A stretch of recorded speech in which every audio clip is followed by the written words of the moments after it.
শরীর সুস্থ ও নিরোগ রাখার জন্য ভিটামিন সম্পর্কে কম বেশি ধারণা থাকা ভালো। গত ভিডিওতে আমি ভিটামিন ডি নিয়ে আলোচনা করেছি। আজকের আলোচনার বিষয় ভিটামিন ই। ভিটামিন ই এর রাসায়নিক নাম টোকোফেরল।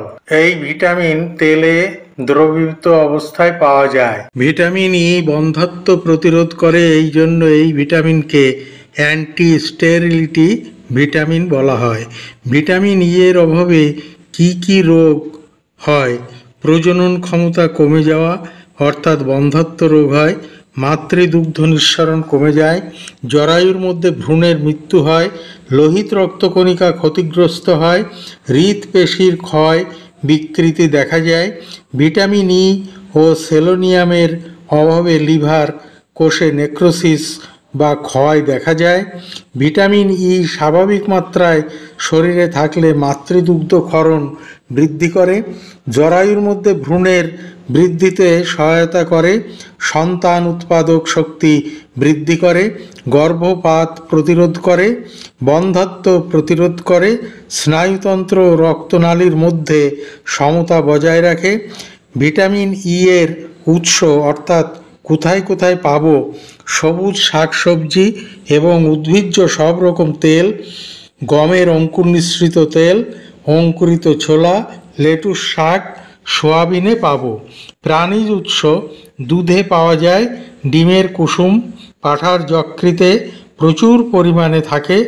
উদ্ভিদ থেকে ভিটামিন ই গ্রহণ করা সব থেকে ভালো, কারণ ভিটামিন ই শরীরে অতিরিক্ত হবে না। প্রাণীজ উৎস দুধ ছাড়া ডিমের কুসুম, পাঁঠার যকৃৎ এবং ঔষধের দোকান থেকে ভিটামিন ই ক্যাপসুল থেকে সংগ্রহ করলে শরীরে ভিটামিন ই বেশি হয়ে ভিটামিন ই এর টক্সিসিটি হতে পারে। এর ফলে শরীরে যে অসুবিধাগুলো হয় তা হচ্ছে শরীরে বিপাকজাত বিপত্তি ঘটে। আমরা জানি খাদ্য গ্রহণের পর খাদ্যের পরিপাক হয় পাকস্থলী ও অন্ত্রে, তারপর খাদ্যের সারাংশ শোষিত হওয়ার পর রক্ত ওই শোষিত সার খাদ্য পৌঁছে দেয় প্রতিটি জীবিত কোষে। ওই জীবিত কোষের ভেতরে বিপাক প্রক্রিয়া সম্পন্ন হয়। ভিটামিন ই শরীরে বেশি হলে স্নায়ু ও পেশির সংযোগ ব্যাহত হয়। এছাড়া থাইরয়েড গ্রন্থি, পিটুইটারি গ্রন্থি ও শুক্রাশয় গ্রন্থির স্বাভাবিক কার্যকারিতা ব্যাহত হয়। এর যে কোনো অসুবিধা থেকে শরীরে কোনো কঠিন রোগের সৃষ্টি হতে পারে। এই জন্য আগে থেকে সাবধান থাকা বুদ্ধিমানের কাজ।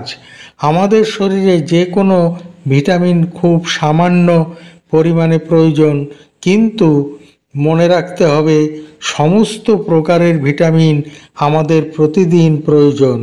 প্রায় সব প্রকারের ভিটামিন অল্প পরিমাণে উদ্ভিজ্জ খাদ্য পাওয়া যায়।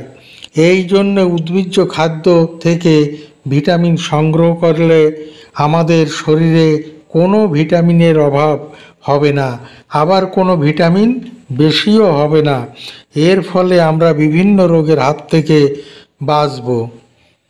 আজ এই পর্যন্ত। পরের ভিডিওতে ভিটামিন কে নিয়ে আলোচনা করব।